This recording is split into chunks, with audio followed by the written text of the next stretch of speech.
Hi, I've just completed sizing this door for my small whiskey cabinet.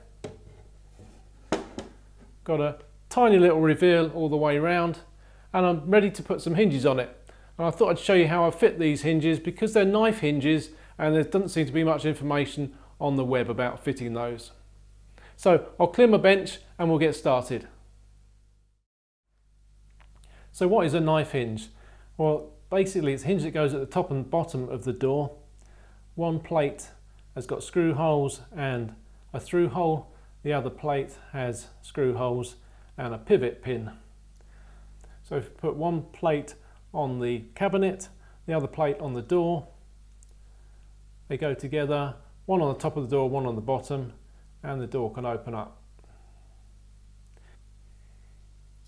So to lay it out for them, you'll need a few tools, some rulers obviously, set squares, always handy, sharp pencil.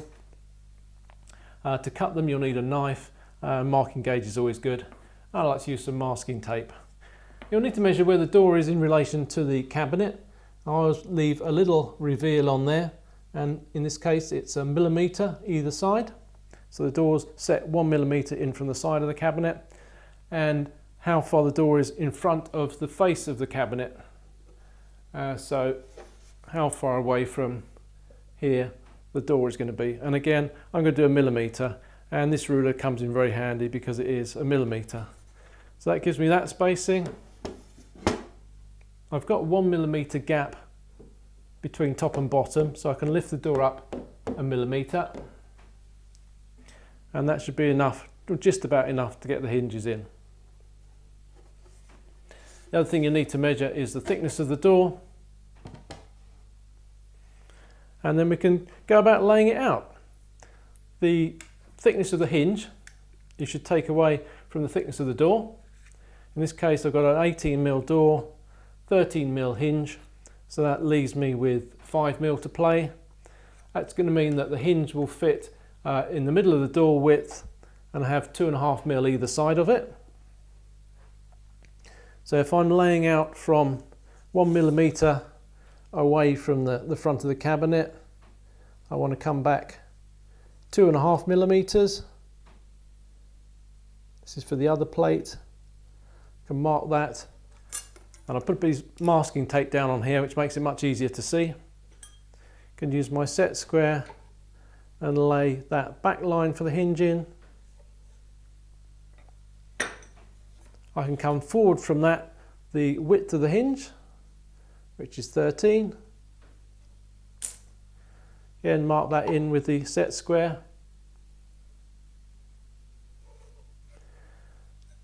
And then finally we need to determine where the hinge pin is going to go. So whereabouts the hinge goes in this direction.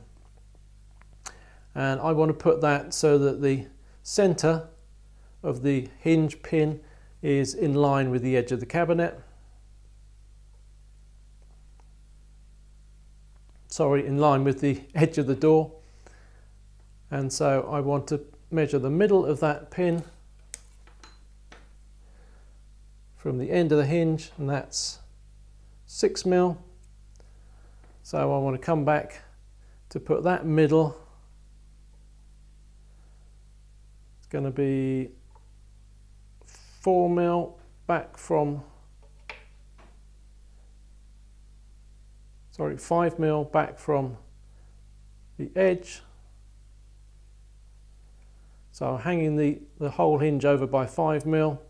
That puts the dead centre on the pivot 1mm in, which is going to be the edge of the door, and I can mark its length. And then I can square that across at the end. So what I've laid out here then is the hinge pin. I'm setting the midpoint of that on the very edge of where the door is going to be. That gives me this mark, which is the length of the mortise I've got to make. And then I'm setting that whole plate on centre where the centre of the door is going to be, which in this case I've got a 1mm away from the cabinet, and then I'm putting this in the middle of an 18mm door. It's 13, So I've got to come in another 2.5mm, so that's 3.5 in total. That gives me the back line, this line here, and then I've got the width of the plate, 13, which brings me to this front line. They carry on right to the edge of the cabinet, and we need to mortise for the depth of the plate. So measure the plate depth, which is 3.5mm, just about 3.5mm, and then we'll mortise in 3.5mm deep to the lines we've got there,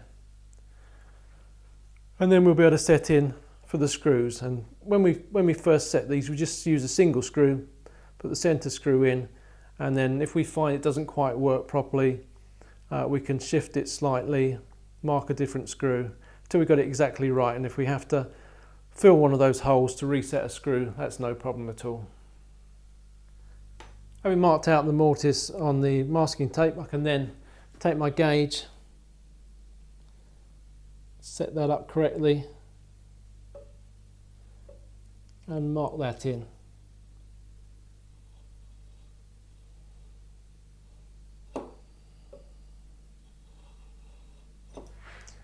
And as before, just mark for the end of the mortise.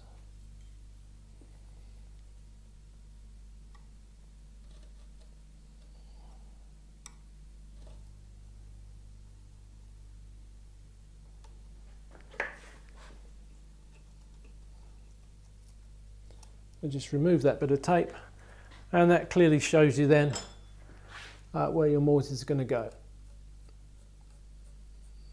Having laid out for the cabinet itself, we need to lay out for the door. So this is the corner, the bottom corner where the other plate's got to go. There's the plate. Remember, that's 13, the door's 18, so you want 2.5mm from either side, and we put that in with a gauge. But just the point of view of showing you, we'll have a gauge line there and one over there to centralise the hinge. Second point is we determined we wanted the centre of the hinge pin to be right on the edge of the door, and that was at 6mm. So if we bring that to 6mm out from the end, that gives us the length of our mortise. And when we've cut the mortises, we can adjust slightly in the positioning along the length of that mortise. So if we need to move the hinge a bit further along the door, we can just take a little bit out the end and push it along. If we want to go the other way, we can either pack it or just rely on the screws to hold it a little bit further towards the outside. And that's how we trim the door to exactly the right position on the hinges. The alternative is to start with the door oversize, fit the hinge, and then plane the door to size. But you can usually fit these within, about 1/4 mil of accuracy, and so just shifting the plate a little bit in that mortise tends to be the easiest way to do it. The other thing is getting the depth exactly right. We'll normally go for something very fractionally over the thickness of the plate, and then fit it, see how it looks. Obviously, when these pins go together, these hinges go together on the pins, if you've got those mortises exactly the right depth, then those hinges are going to fit absolutely perfectly. But if you're slightly out, you can pack underneath with a sheet of paper or something, a little piece of paper, just to bring the hinges a little bit tighter together. Interestingly, with these ones that have a washer in there, that's a nylon washer, you can squeeze it up slightly by packing out a little bit more to give just a little bit of friction to the movement of the door, and that's sometimes nice to do.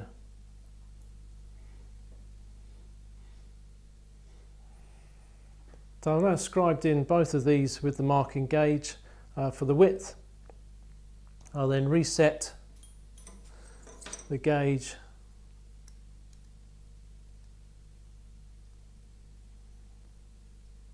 to give me the correct depth. Mark that on the end. And having penciled in the correct length on here, I'll then knife that in, just using the tri-square.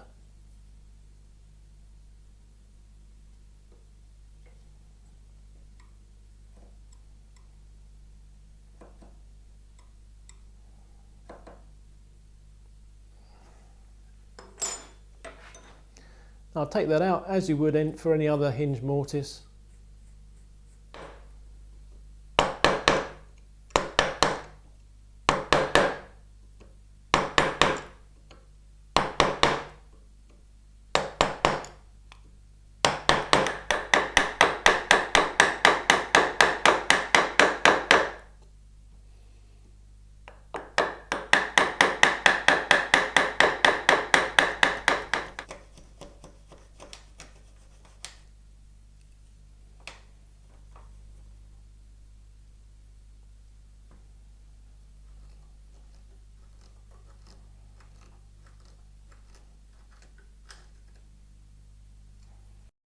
So because of the way the hinges are organised, you have to slide the door in with the hinges in place.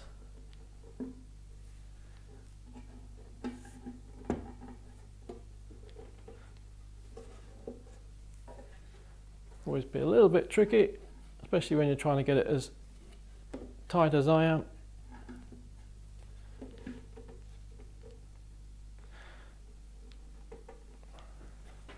So slide into place, find the precise location that you want in the cabinet, just like that. Make sure the door works, got even gaps all around.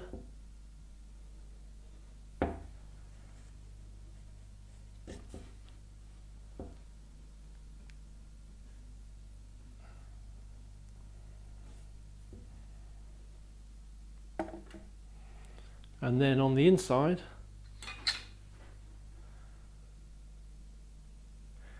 you can then check exactly where your hinges are and see if they're spot on or very slightly out. So my hinges are almost at the ends of the mortises, about 1/4 millimetre. If I push it all the way in,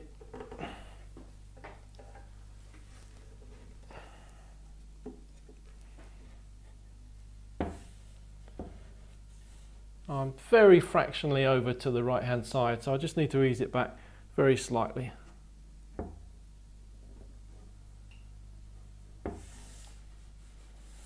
And that feels good. So with that in position, I can mark for the screws to go in the top and bottom hinges. So mark for that one there.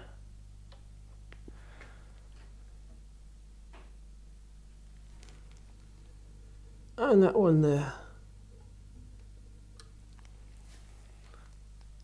Then we can take the door out, drill the pilot holes for those 2 hinges, and then put it back in and put the screws in.